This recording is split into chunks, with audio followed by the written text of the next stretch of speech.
Halo semuanya, selamat datang dan terima kasih telah bergabung dalam pembelajaran saya hari ini. Perkenalkan, saya Rizik dan pada kesempatan ini saya akan membahas topik tentang mengungkap kreativitas untuk memecahkan masalah.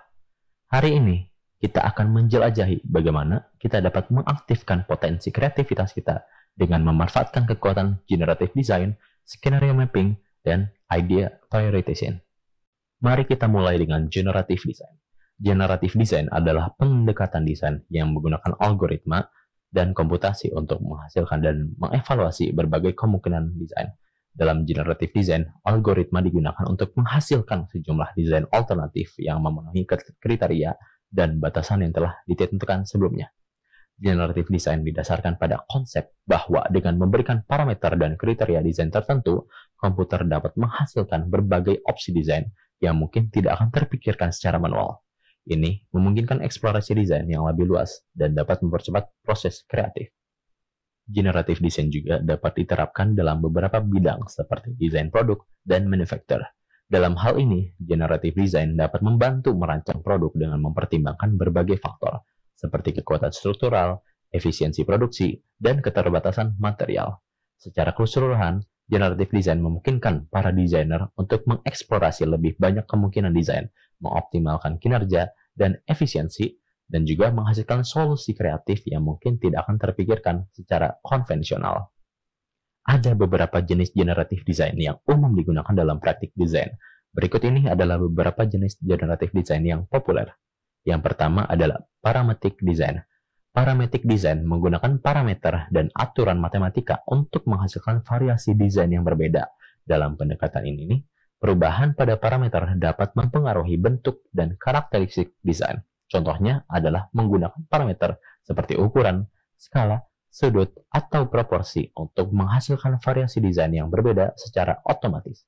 Yang kedua adalah evolutionary design. Pendekatan desain ini terinspirasi oleh algoritma evolusi dan biologi. Dalam evolutionary design, desain berevolusi dari generasi ke generasi melalui seleksi, reproduksi, dan variasi. Ide-ide yang lebih baik atau lebih sesuai dengan kriteria yang ditentukan dipilih untuk berkembang, sementara ide-ide yang kurang berhasil dieliminasi atau mengalami perubahan. Yang ketiga adalah topology optimization. Topology optimization mengoptimalkan struktur desain berdasarkan beban dan kriteria kinerja tertentu. Pendekatan ini menghasilkan struktur yang efisien dengan memperhatikan penggunaan material yang minimal. Topology optimization dapat digunakan dalam desain struktur bangunan, komponen mesin, atau bahkan desain produk berbasis material seperti furniture. Yang keempat adalah lattice structure. Lattice structure melibatkan penggunaan struktur berulang seperti jaring atau grid dalam desain. Struktur ini memungkinkan untuk kekuatan yang tinggi dengan penggunaan material lebih ringan.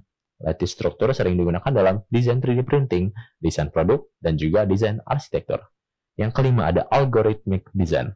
Pendekatan ini menggunakan algoritma komputer untuk menghasilkan variasi desain yang kompleks berdasarkan aturan dan logika tertentu.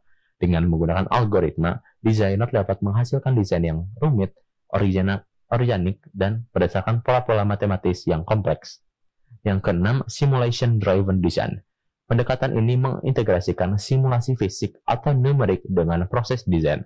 Dengan menggunakan simulasi, desainer dapat mengevaluasi kinerja desain dalam berbagai kondisi dan memperbaiki desain berdasarkan hasil simulasi.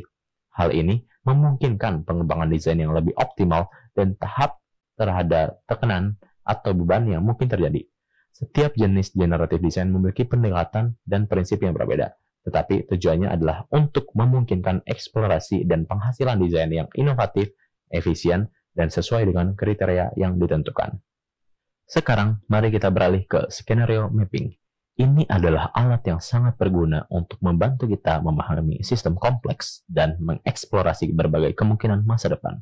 Skenario mapping memungkinkan kita memvisualisasikan hubungan antara berbagai faktor dan pemangku kepentingan yang terlibat dalam suatu masalah.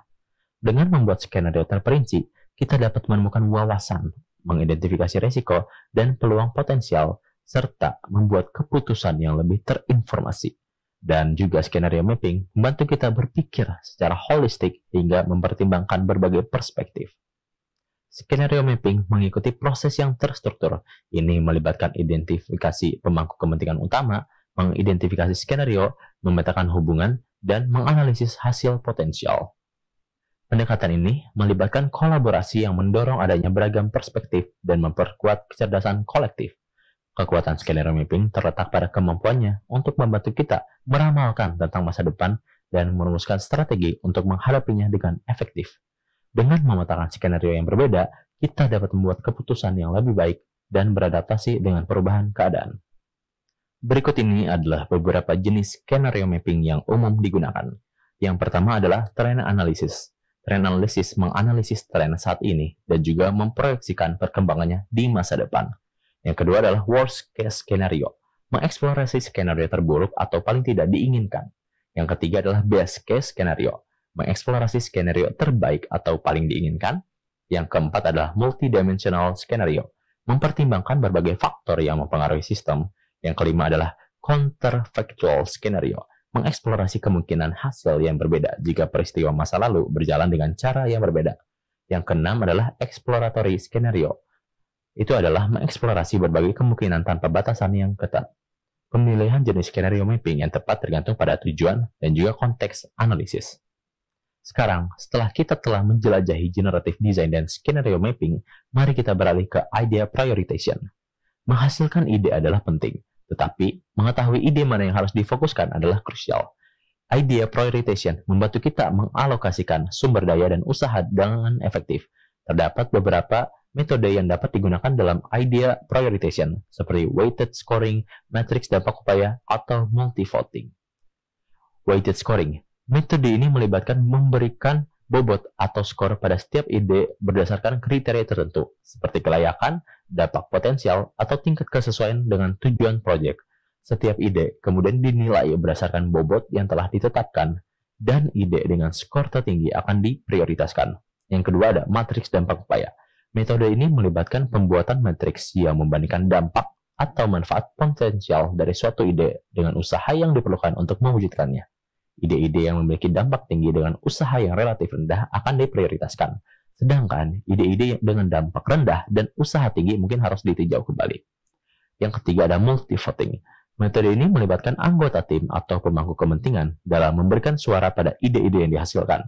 Setiap orang diberikan beberapa suara yang biasanya terbatas, lalu dapat mereka alokasikan pada ide-ide yang menurut mereka paling penting atau menjanjikan.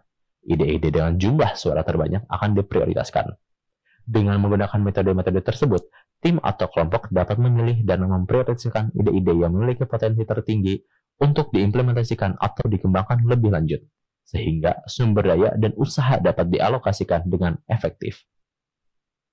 Bayangkan kekuatan dari mengintegrasikan generative design, skenario mapping, dan idea prioritization. Dengan menggabungkan ketiga teknik ini, kita dapat merangsang kreativitas, membayangkan berbagai masa depan, dan mengidentifikasi solusi-solusi yang paling menjanjikan. Seiring dengan penutupan eksplorasi kita tentang mengungkap kreativitas untuk memecahkan masalah, saya ingin memberikan beberapa tips praktis bagi Anda untuk mengeluarkan potensi kreativitas Anda. Pertama, terimalah experience. Jangan takut untuk mencoba pendekatan-pendekatan baru dan belajar dari kegagalan. Yang kedua, carilah perspektif yang beragam. Kolaborasilah dengan orang-orang yang memiliki latar belakang dan keahlian yang berbeda untuk mendapatkan wawasan segar. Dan yang terakhir, tetaplah terbuka dan bersedia untuk mengambil risiko yang terukur. Kesimpulannya, kreativitas bukanlah bakat mistis yang hanya dimiliki oleh beberapa orang terpilih. Kita semua memiliki kapasitas untuk mengungkap potensi kreativitas kita dan memecahkan masalah secara inovatif. Dengan memanfaatkan generative design, skenario mapping, dan idea prioritization, kita dapat mendekati pemecahan masalah dengan lebih efisien dan efektif. Semoga pembahasan ini bermanfaat untuk memahami tentang mengungkap kreativitas untuk memecahkan masalah. Terima kasih telah mendengarkan. Saya Rizik, pamit undur diri.